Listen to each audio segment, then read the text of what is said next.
All right, let's dive into a really fascinating medical mystery. But this isn't your typical hospital drama. No, this is a head-scratcher that comes straight out of the animal kingdom. I mean, that sounds like a riddle, right? We all know skin cancer is linked to UV rays, to sun exposure. But what happens when the number one suspect, the sun, has a perfect alibi? Well, that's the puzzle we're going to unpack today. So first things first, let's meet our patient. This incredible little creature is the spinifex hopping mouse, an animal that is just perfectly built to survive in the super harsh, dry parts of Australia. Now, to really get this mystery, you have to appreciate just how amazing this animal is. It's completely nocturnal, so it spends its days chilling in cool underground burrows to dodge that brutal desert sun. Its kidneys are incredibly efficient. It gets every last bit of water it needs from its food, and it even uses those big ears like radiators to cool off. This animal is a true master of survival. But here's the twist.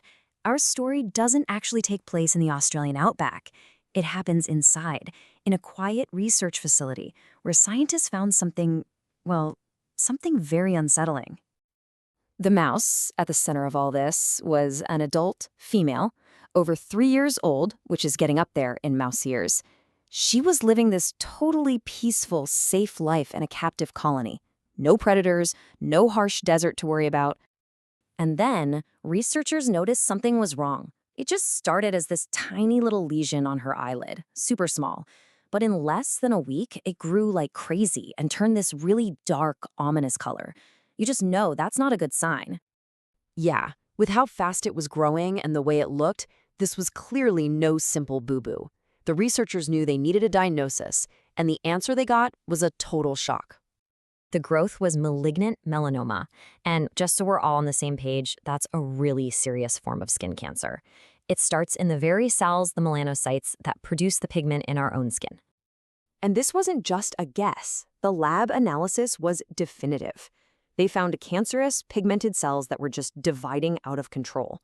In their own words, the finding was consistent with malignant melanoma. There was absolutely no doubt about it. Okay, but this is where the story goes from being a sad medical case to a genuine mystery. Because when you hear melanoma, your brain immediately jumps to one thing, right? The sun. So how could this possibly happen? And that's the paradox right at the heart of this whole case. In humans, melanoma is overwhelmingly caused by UV light. It's the big one. But for our little mouse here, there was zero, and I mean zero exposure to UV light, none. The evidence for this is just rock solid. The entire mouse colony lived indoors. The facility they were in had no windows. The only light they ever saw came from standard fluorescent bulbs, which, you guessed it, don't give off the kind of harmful UV rays that cause melanoma. The sun was completely, totally ruled out. So, if the sun wasn't the bad guy here, what was? The researchers had to start looking for clues not in the mouse's environment, but deep inside its own body, in its genes. With that huge external cause off the table, the investigation turned to two new suspects. First, the mouse was pretty old, and we know cancer risk goes up with age. And second, maybe, just maybe, there was a genetic reason for it. So they started looking at a specific gene called MC1R. You might actually know this one. It's often called the red hair gene. It's a super important gene that controls melanin, which is the pigment that decides hair and skin color in pretty much all mammals, including you and me. And this is where they found something amazing, a striking parallel to us humans. In people, certain versions of this MC1R gene lead to red hair, fair skin, and, get this, a higher risk of melanoma, even without a lot of sun exposure. And what color fur does the spinifex hopping mouse have? A distinctly reddish color. It was too much of a coincidence to ignore. So this red hair gene theory provides a pathway to melanoma that is completely separate from the sun. It suggests the cancer wasn't sparked by external UV damage, but by something internal, like oxidative damage, which is basically just the natural wear and tear that happens to our cells over time. And just like that, the mystery had a really plausible solution. This genetic clue makes the whole case incredibly important. It's not just some weird, quirky anecdote. It's actually a landmark discovery for veterinary science. How important? Let me show you a number. 1. That's because this single case is the very first time melanoma has ever been officially documented in any native Australian murid. That's the entire family of native rats and mice. It's a true scientific first.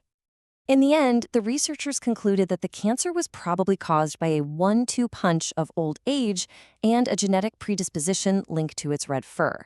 But, this is good science we're talking about, so they're careful to say that without more cases to study, it can't be 100% confirmed. And that kind of leaves us with this final amazing thought. This one tiny mouse, just living its life in a lab, helped uncover a potential genetic link that mirrors one in humans.